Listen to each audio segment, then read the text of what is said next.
सियासत के मेले में बहुतों ने दावा किया, सेवा का झंडा उठाया, पर जो जनता की आवाज बनकर निकले वही सच्चा नेता कहलाता है। नमस्कार, मैं एस के आनंद और आप देख रहे हैं पीएम बिहार न्यूज। आज हम पहुंचे हैं कहलगांव विधानसभा क्षेत्र, जहां एक नए सोच, नई राह और जनता की आवाज को लेकर के मैदान में उतरे हैं निर्दलीय प्रत्याशी हैं अनुज कुमार मंडल जी। आइए जानते हैं उनसे उनके दिल से दिल तक की बात और जनता की क्या समस्या है, वो तमाम मुद्दों पर आप किस विजन के साथ क्षेत्र में आए हैं। स्वागत है सर आपका। नमस्कार सारी कहलगांव विधानसभा की जनता को। आप जो जानना चाहते हैं पूछिए। चलिए, आप निर्दलीय हैं और बिना किसी पार्टी के आप लगातार 30 साल से जनता की सेवा कर रहे हैं, लेकिन आखिर पार्टी नहीं लेकर के निर्दलीय क्यों? लालू जी का दौर आया था 90 में, तभी हमारे यहाँ से विधायक बने थे हमारे स्वजातीय के श्री महेश प्रसाद मंडल जी, और तभी हम मैट्रिक पास किए थे और इंटर में पढ़ रहे थे, और उनके पीछे चल करके लोगों का सेवा भाव जो जगा और आज तक जगा हुआ है। इस बीच में हमारे भाई साहब आए, हम उनके साथ हो लिए और उनके साथ जनता की सेवा किया। अच्छा। और आज भी कर ही रहे हैं। रही बात जहां तक कि मैं अपने मुंह से क्या बोलूं, आप यदि क्षेत्र में जाते हैं, वहां के जनता से मिलते हैं, तब पता चलेगा कि हाँ, हम सेवा भाव रखते हैं या नहीं। चलिए, तो देखिए, लालू जी के विचारों से प्रभावित होकर के उनको महसूस किया और लड़ने की क्षमता आई और क्षेत्र में कूद पड़े समस्याओं सुनने के लिए। लेकिन 30 वर्षों से लगातार आप जो कर रहे थे, अब क्षेत्र में हैं, जनता का क्या मतलब, क्या उत्सुकता है आपके प्रति सर? जब से हम राजनीति को गौर से देखे और महसूस किए, भाई साहब के साथ हुए, तो लगा कि नहीं, सिस्टम में रह करके जो सेवा दे सकते हैं, बेहतर सेवा, वो सिस्टम से अलग होकर के हम नहीं दे सकते हैं। अच्छा। और इस सिस्टम में जुड़ने के लिए साबित तो करना होगा ना कि हाँ, हम भी जनता के साथ हैं और जनता के लिए कुछ करते हैं, और जनता ही हमें पावर देगी कि सिस्टम के जितने आला अधिकारी हैं वो समझेंगे हाँ, मैं भी हूं। तो यह लोगों के विचार से मैं साबित कर सकता हूं। यदि जनता हमें साबित करने का मौका दे तो हम साबित करेंगे। चलिए, तो सबसे पहले आप क्षेत्र में उतर रहे हैं, लोगों की मूल समस्या क्या है? आपने सिस्टम में काम किया, सिस्टम से बाहर रह करके काम किए, लड़ाई लड़े, लेकिन जो सिस्टम में है वो जन समस्या क्या है जो लोगों को लगता है कि इसकी निपटारा हमारे जरूरी है और ये अनुज मंडल ही जी कर सकते हैं? ये कौन सा समस्या है जैसे आपके नजर में?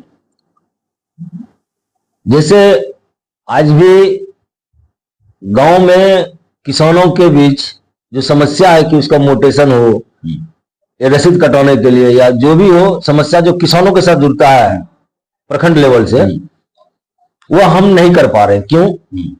हर किसी को पावर देखना चाहिए और बिना पद के पावर यूज करना गलत ही साबित होता है। और हम यही बार कोशिश किए, लगा है कि लोगों की नजर में हम गलत होते जा रहे हैं, लेकिन पब्लिक के बीच में हम गलत नहीं है। अधिकारी लोग समझते हैं कि आते अपने भाई साहब के नाम पर रुआब डाल सकते हैं, जिससे भयभीत होकर के हम भाई साहब का भी नाम आज 20 वर्षों से किसी के पास नहीं बेचा। ना मैंने किसी को धमकी दी है, ना किसी को कहा है कि मैं सांसद का भाई हूं या यह काम कर दो, इस किसान को यह फायदा दो, ऐसा मैंने कुछ नहीं किया। आज बाढ़ का समस्या आया, जितने लोगों के घर में पानी गया उनमें से 50% लोगों को ही पैसा मिल पाया। अच्छा। अब 50% लोगों को पैसा नहीं मिल पाया। क्यों? कि जो भी उसके कर्ता धर्ता थे, मैं उस प्रतिनिधि का नाम नहीं ले सकता, लेकिन मैं सच्चाई बता सकता हूं कि ये लोग गरीबों के साथ अन्याय किया है। कुछ वोटरों को लेकर के कि ये मेरा वोटर है, उसे पैसा दिलवा दिया गया, चाहे उसके घर में पानी जाए या ना जाए। यानी जनप्रतिनिधि वो किया, उनको लगता है कि इसने हमको वोट दिया इसलिए काम करेंगे, और जो वोट नहीं दिया उसका, जबकि प्रतिनिधि सभी के होते हैं। जो प्रतिनिधि ऐसा गलती किए हैं उसे हम कुछ बोल नहीं पा सकते हैं। यदि इस सिस्टम से हम जुड़ जाते हैं तो उनके लिए तो न्याय तो मांग ही सकते हैं। चलिए देखिए कितना बेहतरीन बात कह रहे हैं अनुज मंडल जी। इनका कहना है कि सिस्टम में रह करके और खास करके जब बाढ़ से पीड़ित ये क्षेत्र जब होता है, कहलगांव विधानसभा क्षेत्र आप जानते हैं कि बाढ़ के मौसम में, बरसात के मौसम में बाढ़ आ जाती है और बाढ़ ग्रसित क्षेत्र हो जाता है। जब सरकार मुआवजा देने की बात करती है तो मुआवजा उन लोगों तक ही पहुंचता है जिन्हें प्रतिनिधि को लगता है कि हमें वोट किया है और उसी को मुआवजा दिलाते हैं। लेकिन इसी मुआवजा को लेकर के अब आज गरीबों का बन करके उभरे हैं और हमेशा उठाते रहते हैं। लेकिन इनका कहना है कि जो काम सिस्टम में रह करके करना होता है वो सिस्टम से बाहर नहीं होता है, इसलिए मैं सिस्टम में जाना चाहता हूं। लेकिन इन सब बातों के साथ फिर हम जानना चाहेंगे कि जब आप लोकल स्थानीय मुद्दे, जैसे आपने ब्लॉक का बात की है, और कौन कौन मुद्दा है जो उनको लगता है कि इनको सॉल्व करना चाहिए और जनता मुझे इसके लिए मौका देगी? सबसे बड़ा मुद्दा है आज के समय में किसानों का।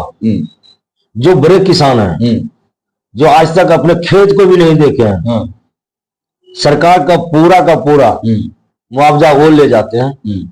जो किसान खेती बाड़ी करते हैं भौली के नाम पर, ठेका के नाम पर, उसको क्या मिल पाता है?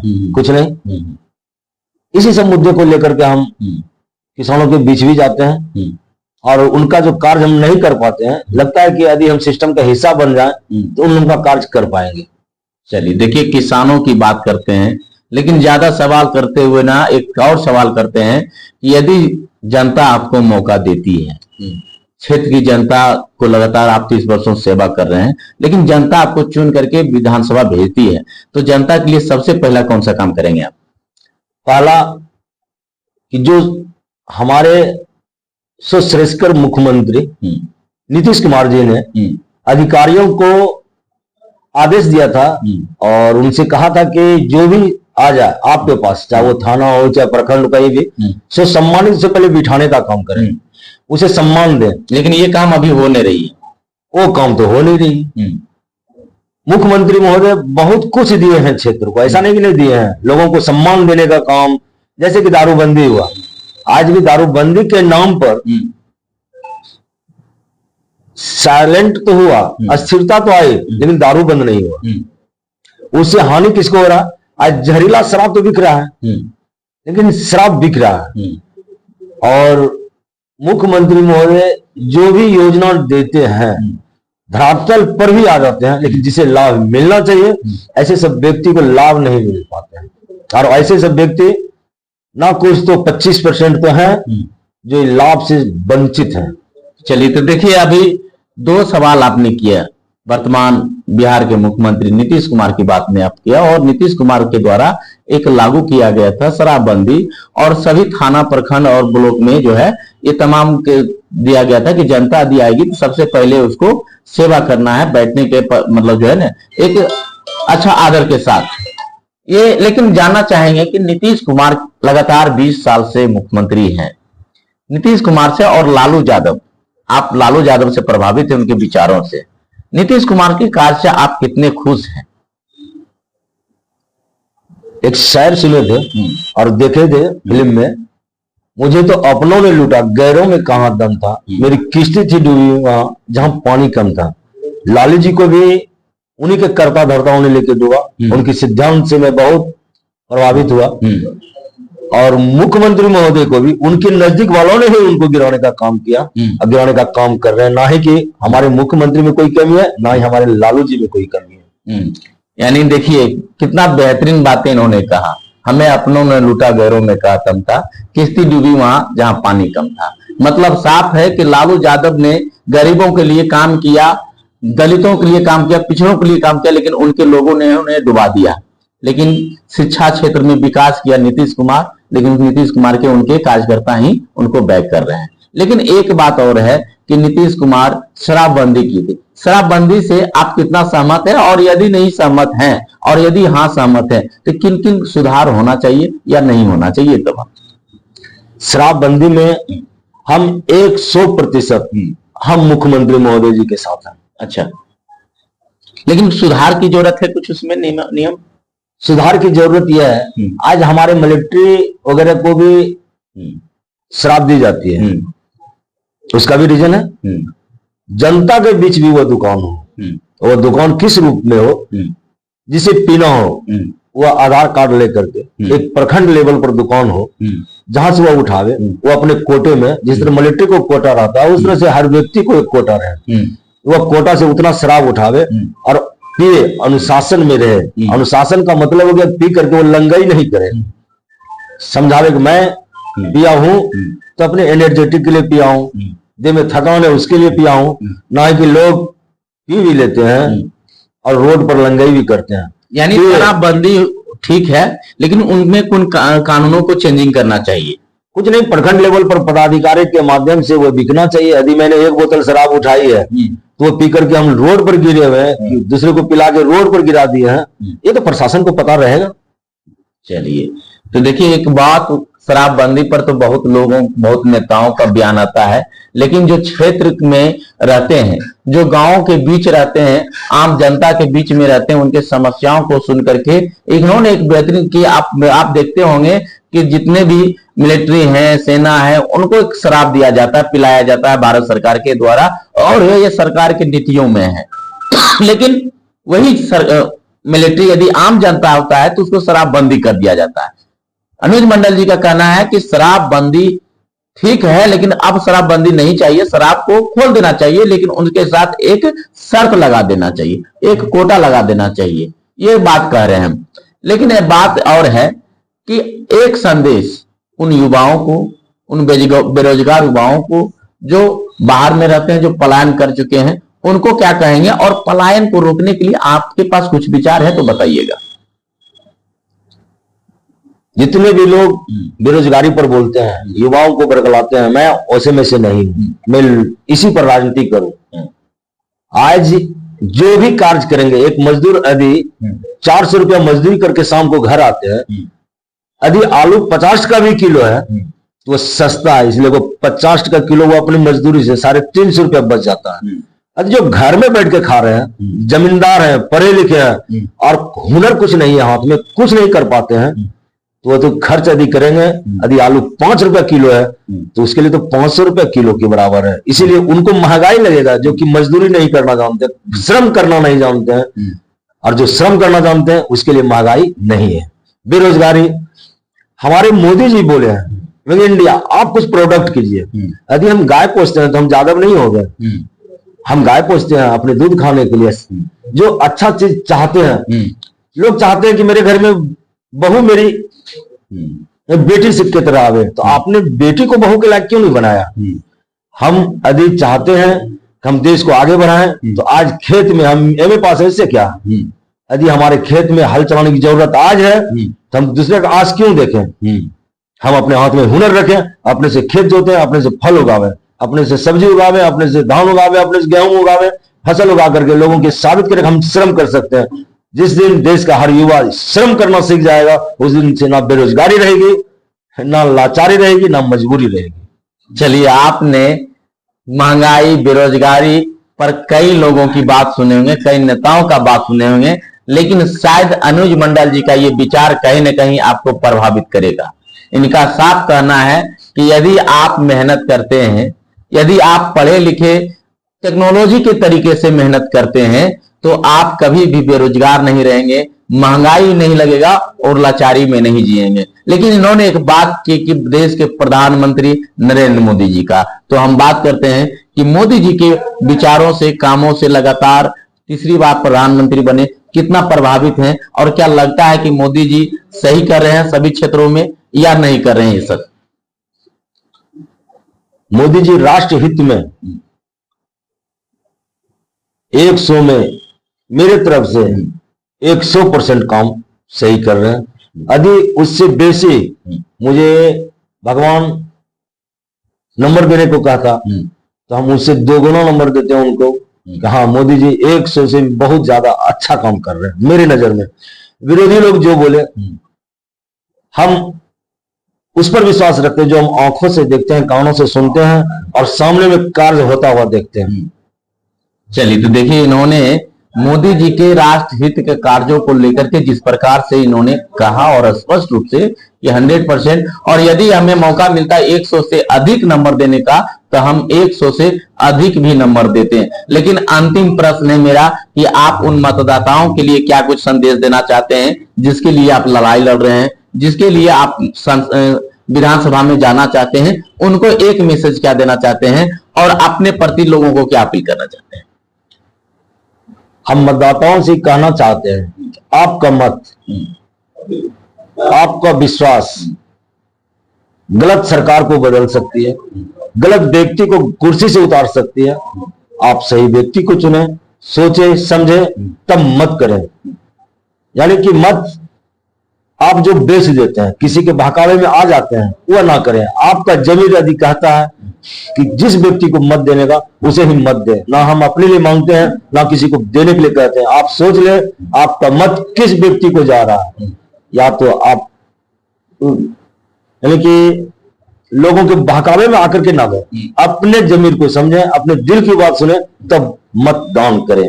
चलिए, तो आपने मतदाताओं के लिए एक बेहतरीन उदाहरण दिए कि किसको चुने और कैसे चुने और क्यों चुने, ये तमाम सवालों, लेकिन आप अपनी छाप, आपकी क्रमांक संख्या थोड़ा बता दीजिए ताकि जनता को लगे कि हम इनको चुनेंगे तो इनका क्रमांक और पहचान छाप क्या है।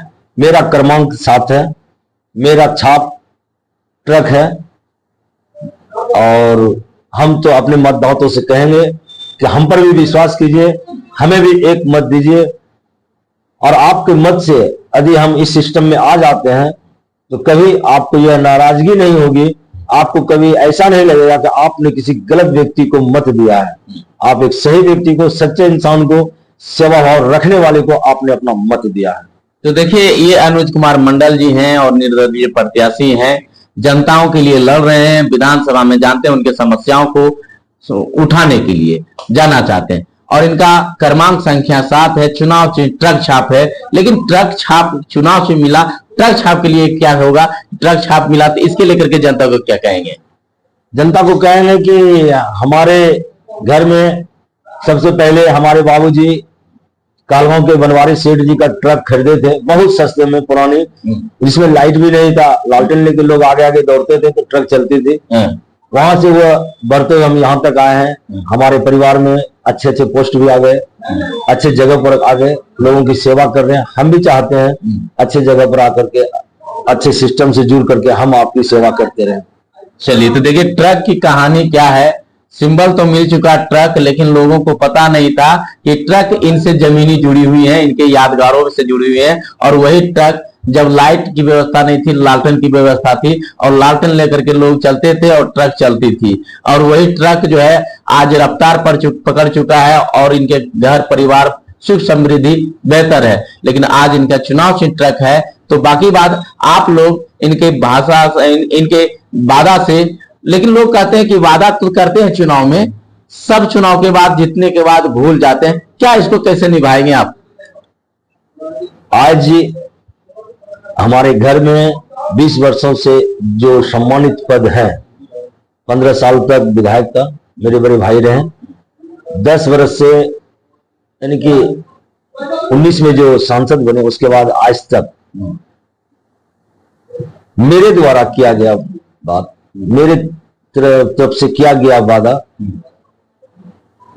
आज जनता के बीच में है या नहीं, या मैं कभी जनता को ठगा हूं, जनता से झूठ बोला हूं, फल्ला काम कर देंगे, चिल्ला काम कर देंगे, यह कर देंगे, वह कर देंगे, ऐसा तो जनता के बीच हम 20 वर्ष से हैं। यदि जनता को लगे कि हम उस योग्य नहीं बन पाए हैं तो फिर जनता खुद इंसाफ करेगी। यानी आप दावा नहीं, वादा नहीं, दावा करते हैं जी। इसलिए कि 20 वर्षों में जो पहचान मैंने बनाया है जनता के बीच में, वो आज जनता को विश्वास दिलाने के लिए काफी है। हम वादा क्या करेंगे, हम उनसे झूठ साच क्या बोलेंगे? लोग तो बहुत कुछ बोलते हैं। आज काम किसी का छाती ठोक के कोई कहता है हमने पास करा दिया, हमने ये रोड बनवा दिया, हमने ये सिस्टम बना दिया, यह करा दिया। आज आजादी से लेकर के आज तक कहलगांव को नहीं, पूरे भागलपुर डिस्ट्रिक्ट को, हमको नहीं लगता है कि हमारे भाई साहब से अधिक योजना इसके पूर्व कभी आया है और इसके आगे कोई ला सकेगा। और इस बीच में जो चीज हम समझ पाए हैं, सादगी के साथ मेरे भाई साहब ने जो सेवा समाज को दिया है, ना कभी मिला है। हमको नहीं लगता कि फिर कोई नेता दे पाएंगे इतनी सादगी के साथ। चलिए, तो देखिए, भाई साहब का जिक्र कर रहे थे, बीच में मैं इनके भाई साहब की बात नहीं किया, कारण जनता का सवाल था। लेकिन जब भाई साहब की बात कर रहे हैं तो भाई साहब अजय कुमार मंडल जी, जो वर्तमान सांसद है और उनके भाई हैं, उन्हीं के घर में आज आए हैं और निर्दलीय प्रत्याशी के रूप में अनुज मंडल जी हैं। लेकिन इन्होंने कहा कि हम वादा नहीं करते हैं सर, बल्कि काम का दावा करते हैं, जो लगातार 30 वर्षों से क्षेत्र में कर रहे हैं। बाकी बात अनुज मंडल जी के बारे में आप क्या कहते हैं, अपनी प्रतिक्रिया कमेंट बॉक्स में जरूर लिखें। और ऐसे ही खबरों को देखने के लिए हमारे चैनल को फॉलो करें, शेयर करें, लाइक करें, बने रहें। धन्यवाद।